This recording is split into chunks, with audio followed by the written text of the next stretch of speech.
वृंदावनेश्वर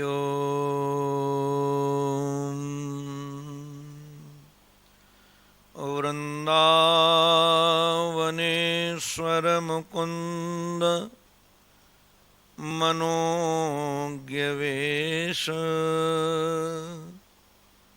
बंसी विभूषित कराम्बुज पद्मनेत्र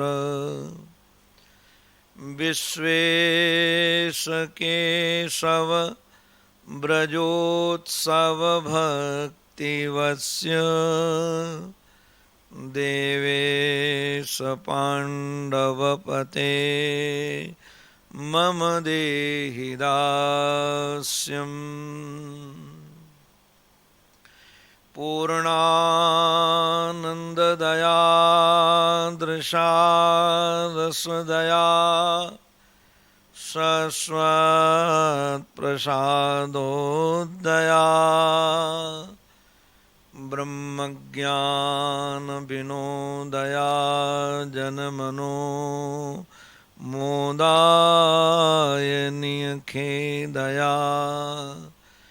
विश्वप्रेम विकासहासमुदया त्रैलोक्यसम्पद्दया पूर्णानन्ददया मदीयमनसे काञ्ची कणां यच्छतु।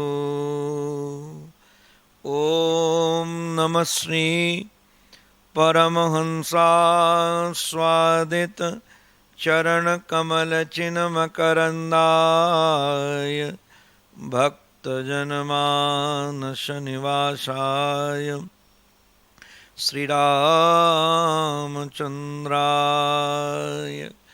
अखण्डानन्दबोधाय शिष्यसन्तापहारिणे सच्चिदानन्दरूपाय तस्मै श्री गुरवे नमः।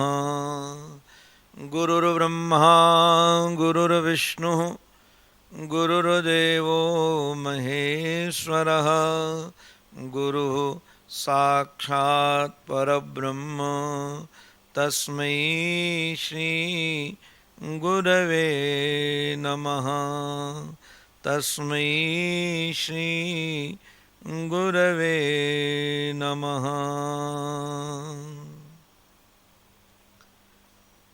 परमादरणीय प्रातस्मरणी अनंत श्री समलंकृत पूज्य श्री प्रेमपुरी जी महाराज के एवं परमाराध्य श्री महाराजश्री के युगलपाद कमलों में साष्टांग वंदन। परमादरणीय पूज्य स्वामी श्री प्रणवानंद जी महाराज, परमादरणीय स्वामी दिव्य चैतन्य जी महाराज, ब्रह्मचारी श्री मोहन चैतन्य जी महाराज, पूज्य श्री सोमदत्त जी, गुरु चरणानुरागी भक्तवृंद एवं मातृशक्ति, भगवान की अहेतुकी कृपा से इस कोरोना काल में भी हम सब श्री प्रेमपुरी जी अध्यात्म विद्या केंद्र के माध्यम से गुरु पूर्णिमा महोत्सव मना रहे हैं। निश्चित रूप से भारत की पावन पवित्र संस्कृति में महोत्सव मनाने की परंपरा है। यहाँ प्रत्येक मास में कोई न कोई उत्सव हम लोग मनाते हैं। कभी कृष्ण जन्म महोत्सव मनाते हैं, तो कभी राम जन्म महोत्सव मनाते हैं, तो कभी शिवरात्रि जैसा पावन पवित्र उत्सव मनाते हैं। भारत निश्चित रूप से महोत्सवों का, पर्वों का यह दिव्य स्थान है। इन सभी पावन पवित्र महोत्सव में निश्चित रूप से यह प्रकाश पर्व गुरु पूर्णिमा का पावन पवित्र उत्सव हमारे लिए बहुत महत्वपूर्ण है। निश्चित रूप से संसार का प्रत्येक प्राणी सुख की अभिलाषा में है, सुख की खोज में है। उसका आयास प्रयास निश्चित रूप से सुख की ओर ही है। किंतु विचारने लायक विषय यह है कि जिस सुख की खोज में अहरनिश प्राणी लगा है, क्या वह सुख उसे मिल पा रहा है? ऐसा लगता है जैसे कोई कस्तूरी मृग सुगंध की तलाश में, कस्तूरी की सुगंध की तलाश में बन बन भटक रहा हो। ऐसे ही अजीव ये सुख की तलाश में संपूर्ण संसार में भटक रहा है। कभी लगता है पुत्र सुखी बनाएगा, कभी लगता है मकान सुखी बनाएगा, कभी लगता है पत्नी सुखी बनाएगी, कभी लगता है कि निश्चित रूप से वैभव में सुख बसा हुआ है। किंतु सच्चाई ये है कि यह सुखद स्वरूप अपना आपा ही है, अपनी आत्मा ही है। तो निश्चित रूप से अपने को न जानने के कारण ही व्यक्ति दुखी है, और अपने को जानने के बाद व्यक्ति सुखी है। किंतु मैं कौन हूँ, मेरा स्वरूप क्या है, इसको बताने वाला यदि संसार में कोई है तो निश्चित रूप से गुरुदेव हैं। आप लोगों को जानकर आश्चर्य लगेगा, यह जो व्यास पूर्णिमा के नाम से जाने जाने वाला महोत्सव, जिसे गुरु पूर्णिमा भी कहते हैं, हमारे यहाँ ब्रज में इसको मुड़िया पूजन भी कहते हैं, अनेकानेक नामों से पहचाने जाने वाला यह पर्व निश्चित रूप से वर्षा काल के प्रारंभ में है। तुलसीदास जी महाराज ने वर्षा काल में कुछ विशेषताओं का भी वर्णन किया है और कुछ उसमें हानियों का भी वर्णन किया है। जैसे जब वर्षा बहुत होती है तो परितः जल ही जल हो जाता है, और जब जल हो जाता है तो फिर जल के मध्य में कहाँ रास्ता है यह सूझता ही नहीं है, और जब तक रास्ता नहीं सूझता है तब तक व्यक्ति अपने लक्ष्य तक जाएगा कैसे। और ऐसे प्रारंभ में ही, वर्षा काल के प्रारंभ में रास्ता बताने वाला, जहाँ रास्ता सूझ ही नहीं रहा है, जल ही जल दिख रहा है, ऐसे ही संसार में पाखंडवाद का तांडव सा फैल गया है समाज में। ऐसे सच्चे पंथ को बताने वाले सद्गुरुदेव की आवश्यकता है।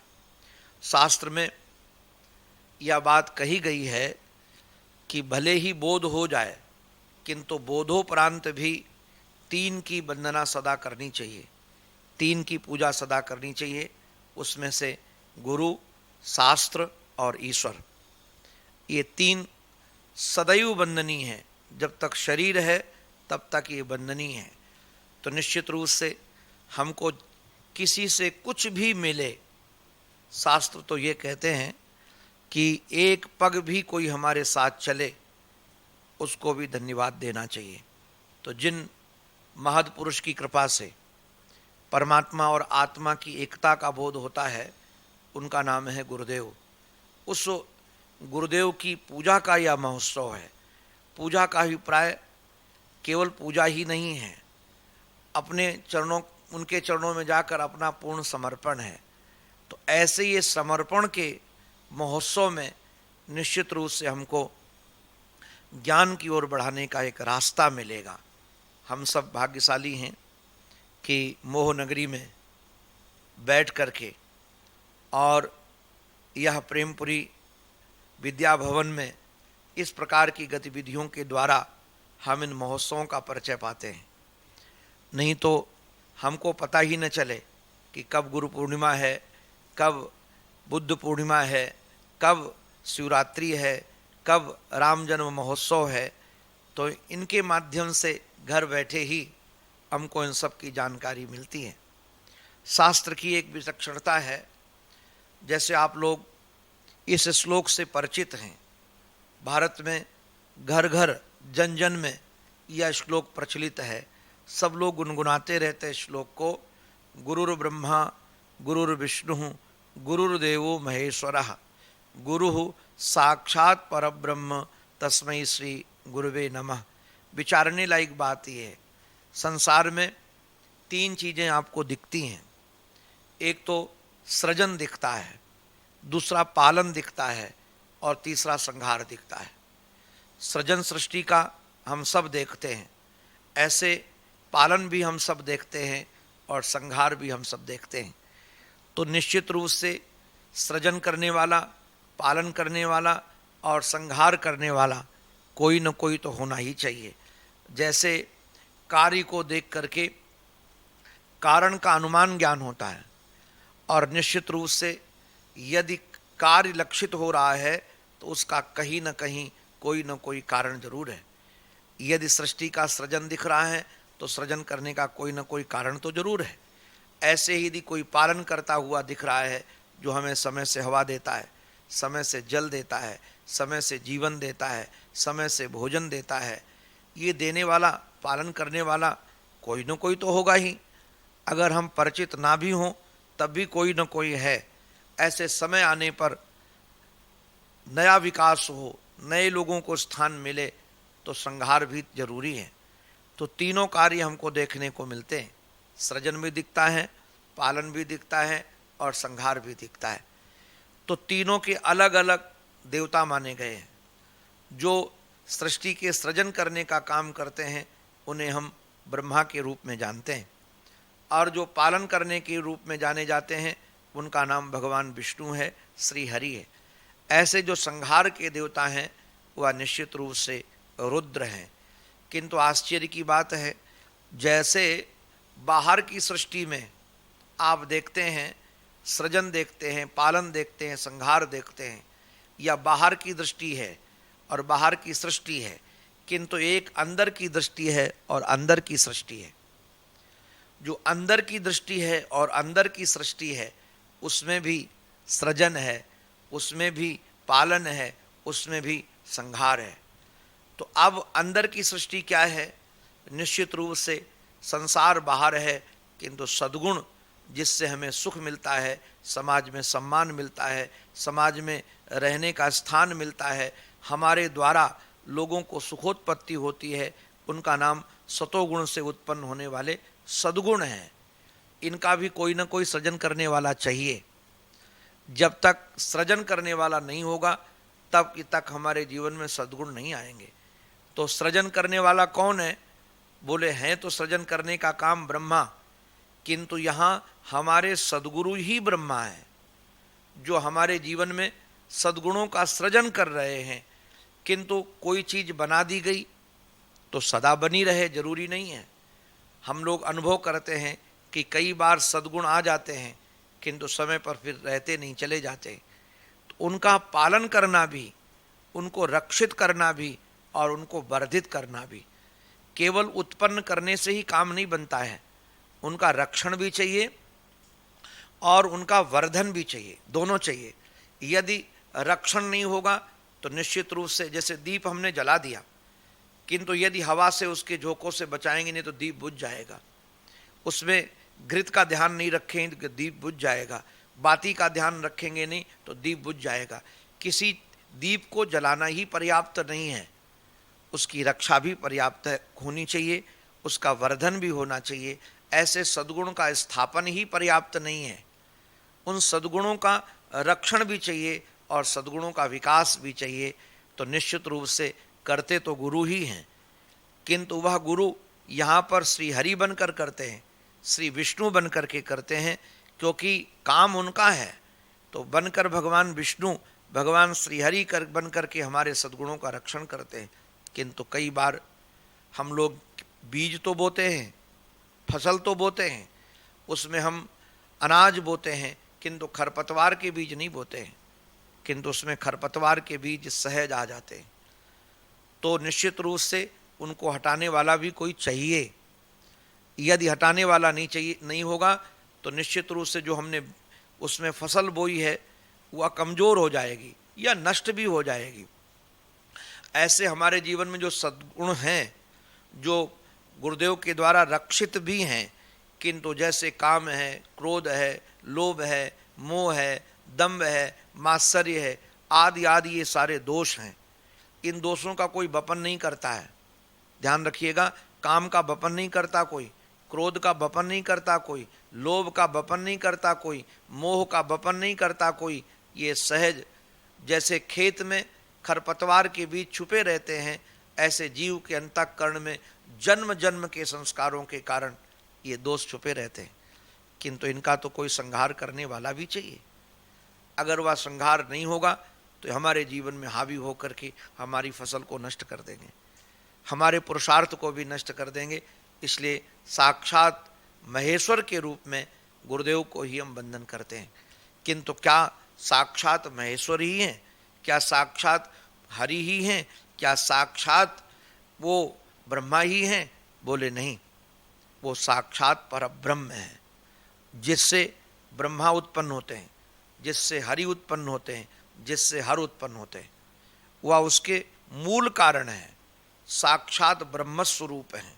जब वह शांत स्वरूप हैं तो वह साक्षात ब्रह्म स्वरूप है। जब वह क्रिया में लगे हुए हैं सृजन के रूप में, तो वही गुरुदेव निश्चित रूप से ब्रह्मा के रूप में है।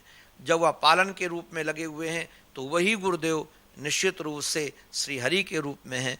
और जब वो संहार में लगे होते हैं तो वही गुरुदेव जो साक्षात परब्रह्म स्वरूप हैं, वही श्री महेश्वर के रूप में है। और सच में कहें, ऐसे गुरुदेव को हम क्या दे सकते हैं? हमारे पास ऐसी वस्तु क्या है? क्योंकि जो हमको सामने से मिला है उसके जैसा न हो तो कम से कम उससे कम तो होना चाहिए जब देना हो हमको। किंतु उसके नज़दीक तक पहुंचने वाला यदि कोई भी है वस्तु है तो संसार की कोई वस्तु नहीं है। ध्यान दीजिएगा, गुरुदेव को हम कोई वस्तु देकर संतुष्ट नहीं कर सकते हैं, उनको कोई धन देकर संतुष्ट नहीं कर सकते हैं। निश्चित रूप से उनकी पूजा करके, उनको वंदन करके। और आश्चर्य तो ये लगेगा कि वह तो पूर्ण संतुष्ट हैं, क्योंकि साक्षात ब्रह्म स्वरूप ही हैं। केवल हम अपनी श्रद्धा की अभिव्यक्ति करते हैं, और श्रद्धा जब हमारे अंतःकरण में अभिव्यक्त होती है तो निश्चित रूप से हमारे जीवन में वह व्यक्त होती है। और जब व्यक्त होती है तो हमारे व्यवहार में वह लक्षित होती है। तो हमारे जीवन में ऐसी श्रद्धा आए जो हम इस पावन पवित्र महोत्सव पे अपने आराध्य गुरुजनों को वंदन कर सकें। और वंदन केवल शरीर का ही न हो, वह हमारे मन का भी हो, हमारी वाणी का भी हो, और हमारी क्रिया का भी हो। इस प्रकार से यदि हम महोत्सव मनाते हैं तो निश्चित रूप से हमारा जीवन धन्य होगा। और निवेदन यह है, हमारे सभी पूज्य संत चरण जिनके माध्यम से अभी आपने गुरु पूर्णिमा के पावन पवित्र महोत्सव पर आशीर्वचन प्राप्त किए, उनकी वाणी आपने सुनी, उनके भाव सुने। ये पूज्य संत चरण जानते हैं कि संसार में निश्चित रूप से मोक्ष का यदि कोई साधन है तो केवल ज्ञान है। ऋते ज्ञानान न मुक्ति। और ज्ञान का संबंध निश्चित रूप से गुरुजन से है, गुरुदेव से है, शास्त्र से नहीं है। शास्त्र तो, हमारे एक महापुरुष कहते थे कि शास्त्र तो एक गुप्त खजाना है, और वह गुप्त खजाना की चाबी, ध्यान रखिएगा, हमारे पास नहीं है। हम खोल भी नहीं सकते उसको। खुलते तो ये शास्त्र गुरुजनों से ही है। उस शास्त्र को खोलने का काम गुरुजन करते हैं। जो वाणी है, उस वाणी का यथार्थ अर्थ क्या है जो हमारे उपयोगी है, क्योंकि निश्चित रूप से अर्थ और वाणी दोनों एक हैं। गिरा अर्थ जल बीच सम, कहियत भिन्न न भिन्न। कई लोग गिरा तो पकड़ पाते हैं किंतु अर्थ नहीं पकड़ पाते। तो केवल गिरा से काम नहीं बनेगा। गिरा आपको संसार में गिरने से नहीं बचा सकती है। गिरा आपको संसार में गिरने से नहीं बचा सकती है। उस गिरा का जो अर्थ है वही आपको मोक्ष तक पहुंचा सकता है। वह अर्थ ही आपको संभाल सकता है, और अर्थ पूज्य गुरुजनों से ही प्राप्त होता है। निश्चित रूप से हम सब उन परंपरागत गुरुजनों के निश्चित रूप से ऋणी हैं। हम लोगों की परंपरा तो नारायण पद्म भवम च वशिष्ठम शक्तिम च तत्पुत्र पराशरंच, ये हमारी परंपरा है। निश्चित रूप से व्यास पूर्णिमा के दिन हम केवल व्यास की पूजा नहीं, या जिन्होंने हमको दीक्षा दी है केवल उनकी पूजा नहीं, हम उनके रूप में सारी गुरु परंपरा को वंदन करते हैं। यहाँ तक कि नारायण तक को हम वंदन करते हैं, क्योंकि नारायण ही इस नर रूप गुरुदेव के माध्यम से अभिव्यक्त हो रहे हैं। तो ये पूजा नारायण की पूजा है, आदि गुरु की पूजा है, श्री वेदव्यास जी महाराज की पूजा है। तो यह प्रेमपुरी के माध्यम से हम सबको इन पूज्य संतों का दर्शन और पूज्य संतों की वाणी सुनने को मिल रही है।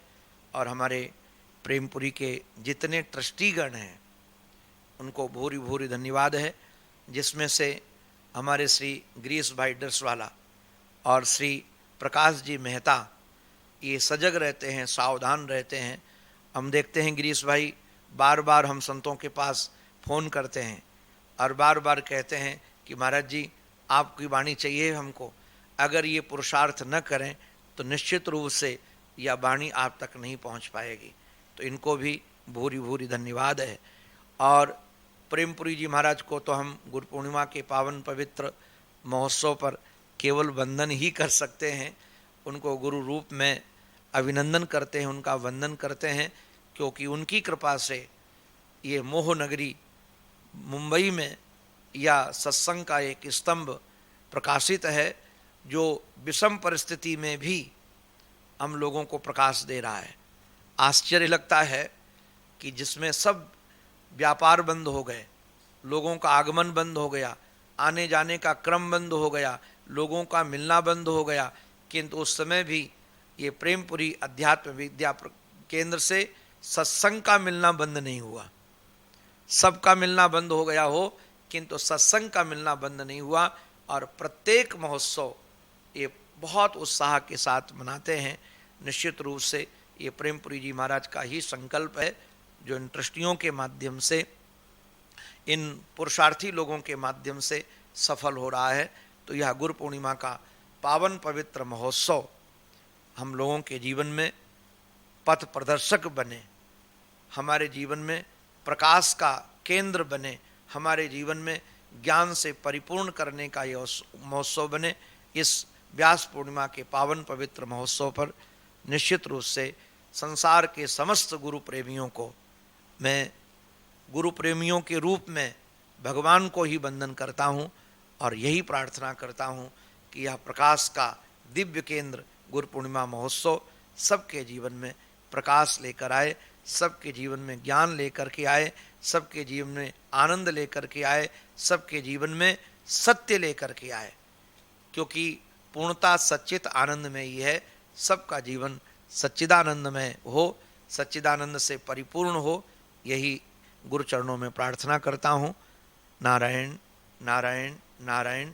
सर्वे भवन्तु सुखिनः, सर्वे सन्तु निरामयाः, सर्वे भद्राणि पश्यन्तु, माँ कश्चित् दुख भाग भवेत्। ओम शांति शांति शांति शांति।